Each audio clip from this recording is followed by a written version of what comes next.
ఖచ్చితంగా ఓ దారైతే కనిపిస్తుంది బాబాయ్. నువ్వు అనవసరంగా ప్రాబ్లమ్స్ కొని తెచ్చుకుంటున్నావు వీరాన్. ఇవన్నీ ఇక్కడతో ఆపేయి. బాబాయ్, చంపింది మా నాన్నని బాబాయ్. ఆ హంతకుడిని పట్టుకునే అవకాశం నా చేతుల్లో ఉంది బాబాయ్. దయచేసి నాకు సహాయం చేయండి బాబాయ్. మీకు ఏ ప్రాబ్లం రానివ్వను. మనం ఏదో మిస్ అవుతున్నాం బాబాయ్. ఆర్జే వాళ్ళ ఫాదర్ చెప్పాడు కదా, August 22న వాళ్ళ అబ్బాయి మిస్ అయ్యాడని. నాకెందుకో ఆ ఫైల్ ఓపెన్ చేస్తే మా నాన్న మర్డర్ మిస్టరీలో ఏదైనా క్లూ దొరుకుతుంది అనిపిస్తుంది బాబాయ్. అదంత ఈజీ కాదు. మన సీఏకి తెలియకుండా మన స్టేషన్లో ఆ ఫైల్ ఓపెన్ చేయడం కుదరదు. అలా అనకండి బాబాయ్. సమాజంలో ఉన్న ప్రతి నిజాన్ని ఒక అబద్ధం అనే ముసుగు కప్పేయాలని చూస్తూ ఉంటది. వీరాన్, చట్టాన్ని నమ్మే మనమే ప్రయత్నించకపోతే ఎలా బాబాయ్?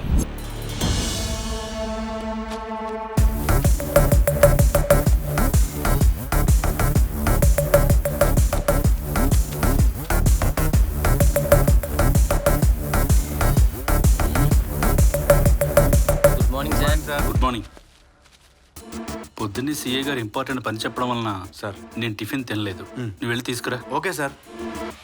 నువ్వు కూడా తనతో వెళ్ళు.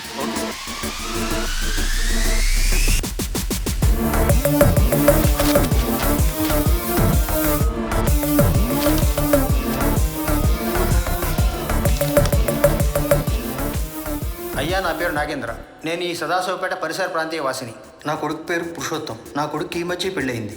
ఆగస్టు 22వ తేదీన క్యాంప్ కానీ వెళ్ళిన నా కొడుకు మళ్ళీ ఇంటికి తిరిగి రాలేదు.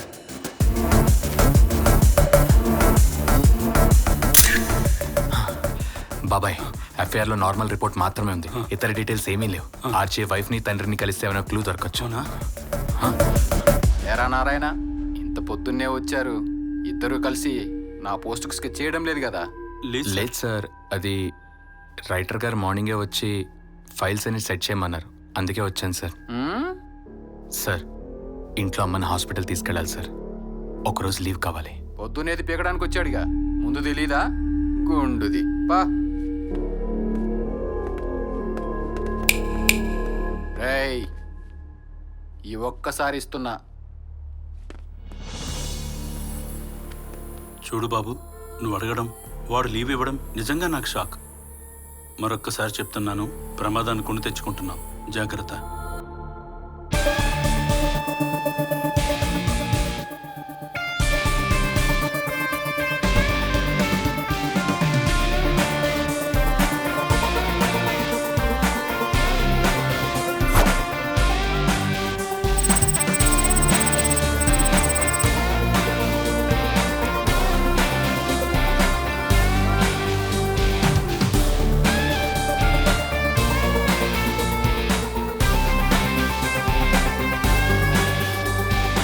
సార్,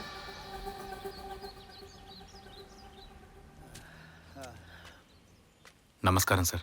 నమస్తే అమ్మా. ఎవరు బాబు నువ్వు? నీ కానిస్టేబుల్ సార్. స్టేషన్ నుంచి వచ్చాను. ఇన్నాళ్ళు స్టేషన్ చుట్టూ తిరిగాను కానీ ఎవ్వరూ నా దగ్గరికి రాలేదు. ఇప్పుడు మీరు వచ్చారు, అదే చాలు బాబు. మా అబ్బాయి ఆచూకీ ఏమైనా తెలిసిందా బాబు? ప్లీజ్ చెప్పండి సార్. లేదు సార్, నేను మీ అబ్బాయి ఆచూకీ కోసమే ప్రయత్నిస్తున్నా. నాకు కొన్ని డీటెయిల్స్ కావాలి. ఆగస్ట్ 22న అసలు ఏం జరిగింది? ఆగస్టు 22వ తారీఖున ఉదయం 9 గంటలకి నేను నా కొడుకుని కోడల్ని కలిసి పంట డబ్బులు ఇచ్చి వచ్చాను. చివరిసారిగా ఆ రోజే నా కొడుకుని కలవడం. తర్వాత ఎన్నిసార్లు పోలీస్ స్టేషన్కి వచ్చినా ఎవ్వరూ పట్టించుకోలేదు. అలా సంవత్సరం కావస్తుంది. మీ కొడుకు కోళ్ళు ఎలా ఉండేవారు? వాళ్ళిద్దరి మధ్య ఏమైనా గొడవలు ఉండేవా? వాళ్ళిద్దరి మధ్య ఎలాంటి గొడవలు లేవు సార్. పెళ్ళి 9 రోజులు కూడా కాలేదు. నా కొడుకు కనిపించకుండా పోయాడు. ఇంతకీ ఈ ఇంట్లో ఎవరెవరు ఉంటారు? నేను ఒక్కడనే ఉంటాను సార్. ఈ తోటలో నా భార్య జ్ఞాపకాలు ఉన్నాయి. అందుకోసమే నేను ఇక్కడే ఉంటున్నాను. నా కొడుకు కూడా వాళ్ళ అమ్మ జ్ఞాపకాల కోసం ఇక్కడికి వస్తూ పోతూ ఉండేవాడు. నా కోడల్ని చూస్తుంటే చాలా బాధగా ఉంది సార్. నా వంతు ప్రయత్నం నేను చేస్తాను. బాధపడకండి. మీ కోడల్ని ఒకసారి కలవాలి. అడ్రస్ చెప్తారా? సరే సార్.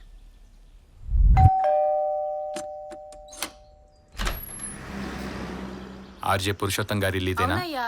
ఇంతకు మీరెవరు? నేను ఆర్జే భార్యను కలవాలి. తనతో మాట్లాడాలి. తనతో మాట్లాడాలా? నేను పోలీస్ స్టేషన్ నుంచి వచ్చాను. అలాగే సార్.